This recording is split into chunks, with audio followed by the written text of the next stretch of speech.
आजूबाजूला दिसणारी लोकांची प्रचंड मोठी गर्दी, या गर्दीत चर्चा करण्यासाठी आलेले काही पोलीस अधिकारी आणि आंदोलकांकडून दिल्या जाणाऱ्या जय जवान जय किसानच्या घोषणा.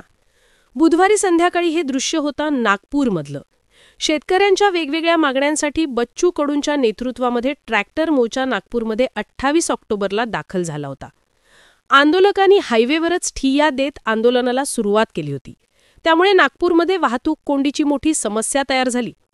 या आंदोलनाची दखल मुंबई उच्च न्यायालयाने घेत बुधवारी संध्याकाळी 6 वाजेपर्यंत शेतकऱ्यांना रस्ते मोकळे करण्यास सांगितलं होतं. पण आंदोलक आपल्या मागण्यांवरती ठाम होते.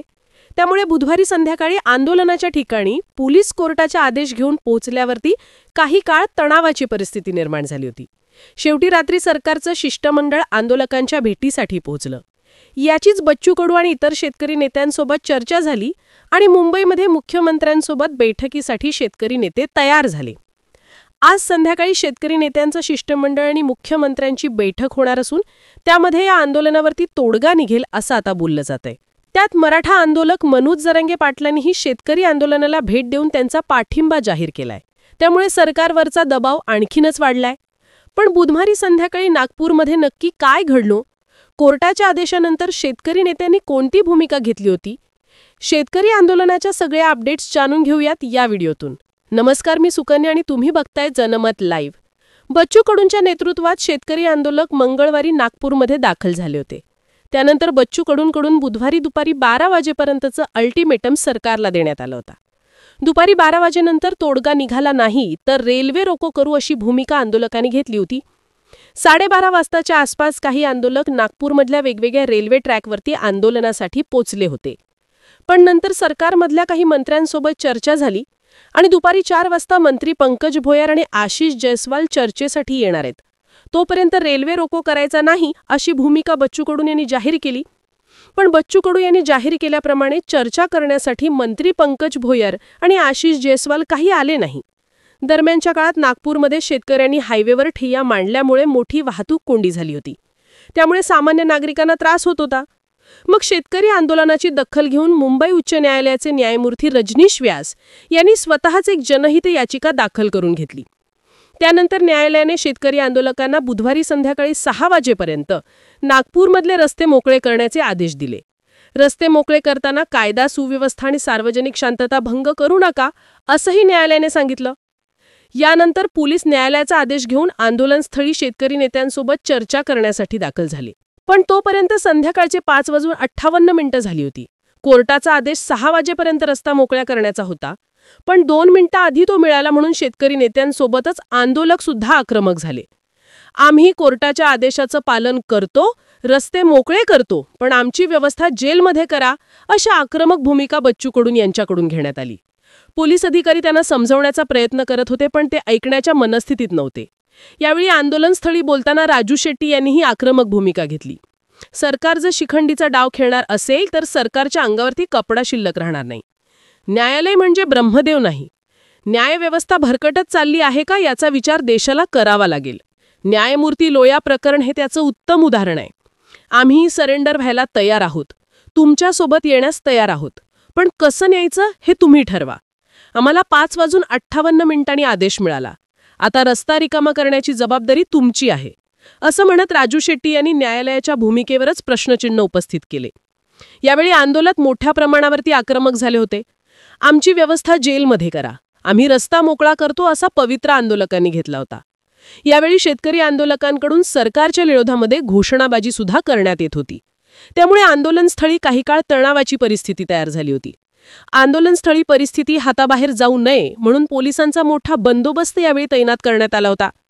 शेतकरी नेत्यांनी कोर्टाच्या आदेशानंतरही आंदोलन मागे न घेण्याची भूमिका घेतली होती. त्यामुळे तोडगा काढण्यासाठी पंकज भोयर आणि आशिष जयस्वाल दोघे मंत्री नागपूरच्या दिशेने निघाले. बुधवारी रात्री दोन्ही राज्यमंत्री खापरी परिसरामध्ये पोहोचले. यावेळी त्यांच्यासोबत नागपूरचे जिल्हाधिकारी सुद्धा उपस्थित होते. आंदोलन स्थळावरील त्या सगळ्या परिस्थितीची माहिती जिल्हाधिकाऱ्यांनी दोन्ही मंत्र्यांना दिली. यावेळी बच्चू कडू स्वतःला अटक करून घेण्यासाठी नागपूरच्या दिशेने निघाले होते. त्यामुळे दोन्ही मंत्र्यांना काही काळ ताटकळत थांबावं लागलं. त्यानंतर आंदोलकांसमोरच पंकज भोयर आणि आशिष जयस्वाल यांनी बच्चू कडू, राजू शेट्टी आणि इतर नेत्यांसोबत चर्चा केली. यामुळे शेतकऱ्यांच्या कर्जमाफीबाबत इथूनच मुख्यमंत्री देवेंद्र फडणवीस यांना फोनवरून विचारा अशी भूमिका बच्चू कडू आणि इतरांनी घेतली। त्यानंतर राज्यमंत्र्यांनी बाजूला जात मुख्यमंत्र्यांशी फोनवरून बातचीत केली। यानंतर मुख्यमंत्र्यांनी बच्चू कडू आणि इतर नेत्यांना चर्चेसाठी मुंबईला येण्याची विनंती केली। बराच वेळ चर्चा झाल्यानंतर मुंबईला बैठकीसाठी जाण्यास बच्चू कडू आणि इतर नेते तयार झाले। बच्चू कडू यांनी मुंबईला मुख्यमंत्र्यांसोबत चर्चेला जाणार असल्याचं जाहीर केल्यावरती शेतकरी आंदोलकांनी नाराजी व्यक्त केली। पण चर्चेशिवाय तोडगा निघत नाही असं सांगत बच्चू कडू यांनी आंदोलकांना समजवण्याचा प्रयत्न केला। पंकज भोयर आणि आशिष जयस्वाल यांच्यासमोरच त्यांनी आंदोलनाची पुढची दिशा स्पष्ट केली। मुंबईत जाऊन चर्चा होईपर्यंत शेतकरी आंदोलन कायम राहील। आंदोलनकर्ते नियोजित मैदानावरती बसून निदर्शनं करतील आणि महामार्ग मोकळा करतील असंही त्यांनी स्पष्ट केलं। पण कर्जमाफीच्या अंमलबजावणीची तारीख सरकारनं जाहीर केली नाही तर 31 ऑक्टोबरपासून रेल्वे रोको करण्यात येईल असा इशारा सुद्धा यावेळी बच्चू कडू यांनी दिला। दरम्यान एकीकडे नागपूरमध्ये ह्या सगळ्या घडामोडी घडत असताना मराठा आंदोलनात मनोज जरांगे पाटलांनीही शेतकऱ्यांच्या आंदोलनाला त्यांचा पाठिंबा जाहीर केला। ते स्वतः आंदोलकांची भेट घेण्यासाठी नागपूरच्या दिशेने बुधवारी रात्रीच रवाना झाले। गुरुवारी सकाळी नागपूरला येऊन मनोज जरांगे पाटलांनी बच्चू कडू आणि इतर नेत्यांची भेट घेतली। यावेळी बच्चू कडू यांनी जरांगे पाटलांना आंदोलनाबाबतची सगळी माहिती दिली।